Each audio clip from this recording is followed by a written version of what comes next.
പെരിയ ഇരട്ടക്കൊലപാതക കേസിൽ മുൻ എംഎൽഎ കെ.വി. കുഞ്ഞിരാമൻ കുറ്റക്കാരൻ. കേസിലെ ഒന്നാം പ്രതി മുൻ പെരിയ എൽ.സി. അംഗവുമായ പീതാംബരൻ ഉൾപ്പെടെ 14 CPM പ്രവർത്തകർ കുറ്റക്കാരെന്ന് തെളിഞ്ഞു. 10 പേരെ വെറുതെ വിട്ടു. 1 മുതൽ 8 വരെയുള്ള പ്രതികൾക്കെതിരെ കൊലക്കുറ്റം, ഗൂഢാലോചന കുറ്റങ്ങൾ തെളിഞ്ഞു. ശിക്ഷാവിധി ജനുവരി 3-ന്. കൂടുതൽ വിവരങ്ങളുമായി ജിജീഷ് കരുണാകരൻ ചേരുകയാണ്. ജിജീഷ്, CPM നേതാക്കൾക്കെതിരെയാണ് ഇപ്പോൾ കുറ്റക്കാരെന്ന് കണ്ടിരിക്കുന്നത്. മുൻ എംഎൽഎ കെ.വി. കുഞ്ഞിരാമനടക്കം. ശിക്ഷാവിധി അടുത്ത മാസം 3-നാണ്. മറ്റ് വിശദാംശങ്ങൾ കൂടി.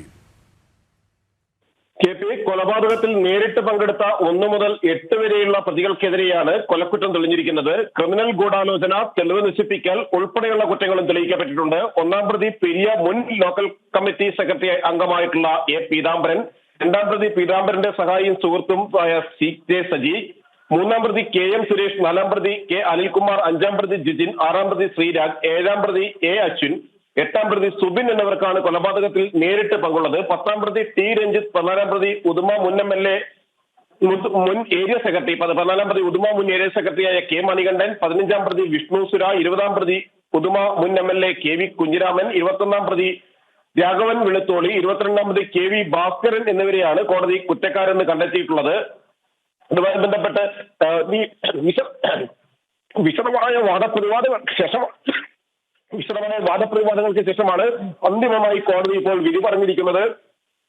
ഇതിലെ കുറ്റകൃത്യം നടന്ന് 6 വർഷത്തിന് ശേഷമാണ് CBI പ്രത്യേക കോടതിയുടെ വിധി പ്രഖ്യാപനം ഉണ്ടായിരിക്കുന്നത്. കൃത്യമായി പ്രതികൾ ചെയ്ത കുറ്റം കോടതിയിൽ തെളിയിക്കാൻ പ്രോസിക്യൂഷന് കഴിഞ്ഞു, CBIക്ക് കഴിഞ്ഞു. ശാസ്ത്രീയ തെളിവുകളുടെ കൂടി അടിസ്ഥാനത്തിലായിരുന്നു CBI കേസുമായി തുടർന്ന് മുന്നോട്ട് പോയത്. തുടക്കത്തിൽ 14 പേരായിരുന്നു ഈ കേസിൽ പ്രതിപട്ടികയിൽ ഉണ്ടായിരുന്നത്. പിന്നീട് CBI കേസ് അന്വേഷിച്ചതിന് ശേഷമാണ് 10 പേർ കൂടി പ്രതിപട്ടികയിലേക്ക് എത്തുന്നത്.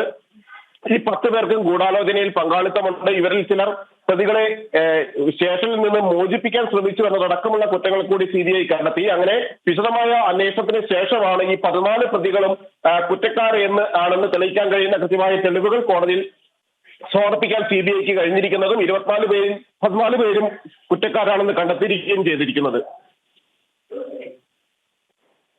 10 പേരെ വെറുതെ വിട്ടിരിക്കുകയാണ്. 1 മുതൽ 8 വരെയുള്ള പ്രതികൾക്കെതിരെയാണ് കുറ്റപത്രം നൽകിയിരിക്കുന്നത്. ജനുവരി 3-നാണ് ശിക്ഷാവിധി പ്രഖ്യാപിക്കുക. വിശദാംശങ്ങളാണ് ജിജീഷ് കരുണാകരൻ നൽകിയത്.